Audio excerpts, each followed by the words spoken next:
Председателката упати честитка по повод 23 октомври, денот на македонската револуционерна борба, потсетувајќи дека слободата и државноста не се подарок, туку резултат на борбата на македонските револуционери. Таа нагласи дека денешниот празник е потсетник на обврската да се продолжи нивното дело, не со оружје, туку со знаење, реформи и посветеност.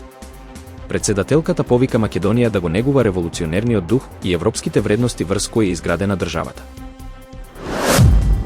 Премиерот Христијан Мицкоски од Лондон порача дека Македонија мора да победува и дома и во светот, бранејќи ги националните интереси и европската иднина на државата.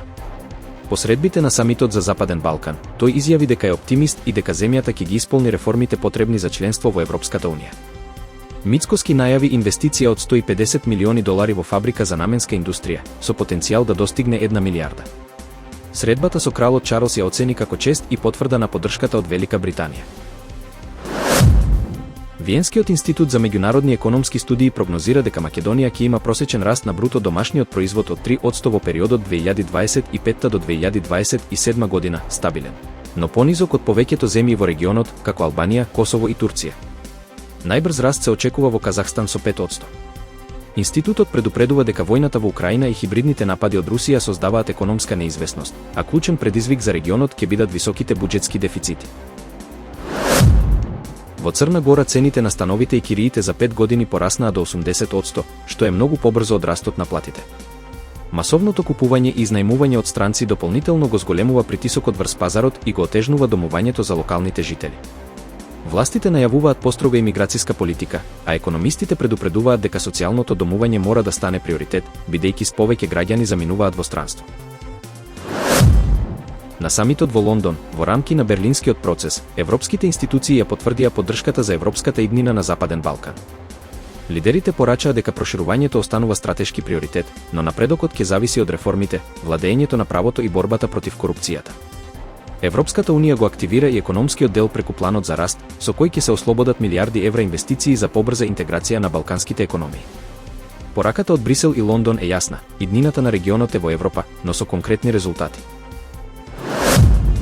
Повеќе од 1400 луѓе останаа без работа по стечајот на германскиот производител на кујни Alno AG, компанија со речиси вековна традиција. По долгогодишната истрага против поранешните директори, обвинети за одложување на стечајот и злоупотреба на доверба, окружниот суд во Штутгарт ја прекина постапката по нивна уплата од вкупно 57.500 евра. Alno AG и нејзината наследничка New Alno GmbH оставија побарувања од 1,7 милијарди евра, символично одразувајќи го бранот стечајни случаи што ја погодија Германија, особено покрајината Баден-Виртемберг. Лидерите од Западен Балкан се сретнаа во Лондон со британскиот премиер Кир Стармер и европски представници на самитот на Берлинскиот процес, фокусирајќи се на миграцијата, безбедноста и економијата. Стармер истакна дека регионот е клучен за стабилноста на Европа и најави засилена соработка против шверцот на луѓе и руското влијание. Велика Британија воведе санкции против балкански криминални банди и најави нова заедничка работна група за миграција. Премиерот Христијан Мицкоски предложи британска поддршка за заштита на југоисточната граница. Македонија веќе е дел од иницијативата. Поранешниот руски председател Дмитрий Медведев го обвини Доналд Трамп дека извршил чин на војна против Русија, откако американскиот председател воведе санкции врз нафтените компании Лукойл и Роснефт и го откажа планираниот самит со Владимир Путин. Медведев рече дека САД стана отворен непријател и дека Трамп целосно застанал на страната на Европа. Американското Министерство за финансии соопшти дека санкциите се воведени поради финансирањето на руската војна во Украина и побара од Москва да прекине со воените операции.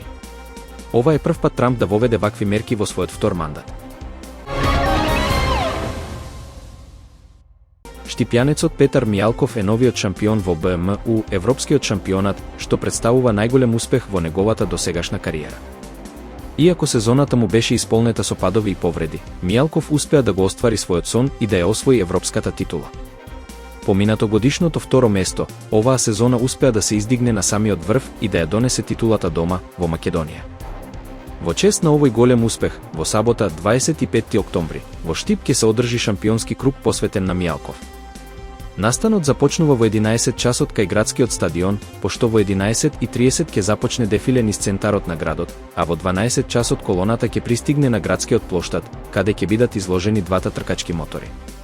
Сите љубители на овој спорт може да дојдат и да видат како изгледаат вистински тркачки мотори за на стаза, изјави Мијалков за Mnet телевизија. Настанот ќе биде можност за сите посетители да се запознаат со шампионот, да ги видат неговите мотори и да го прослават успехот што донесе голема гордост за Штип и Македонија. Се надевам дека ќе бидеме во голем број, бидејќи поканети се сите моторџии од целата држава, додаде Мијалков.